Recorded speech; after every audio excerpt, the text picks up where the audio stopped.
femme d'expérience, une européenne engagée de longue date. C'est Sylvie Goulard qui est choisie par Emmanuel Macron pour siéger à la Commission européenne 2 ans après son bref passage au gouvernement.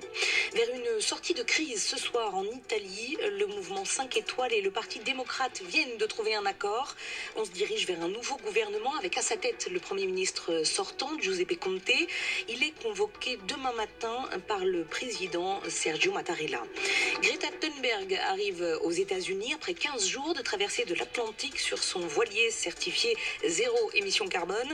La jeune activiste doit débarquer dans moins d'une heure à Manhattan. Elle participera à un sommet de l'ONU sur le climat le mois prochain. 300 personnes rassemblées ce soir devant la mairie de Paris pour dénoncer les féminicides. Ces femmes tuées par leur conjoint ou par leur ex. Elles sont 98 en France depuis le début de l'année d'après le collectif Nous Toutes. Près de 2 adolescents français sur 10 sont obèses ou trop gros, résultat d'un rapport publié par le ministère de la Santé. Sur France Info, le médecin et député En Marche Olivier Véran dénonce un facteur social insupportable. Les enfants d'ouvriers sont plus sujets à l'obésité que les enfants de cadres.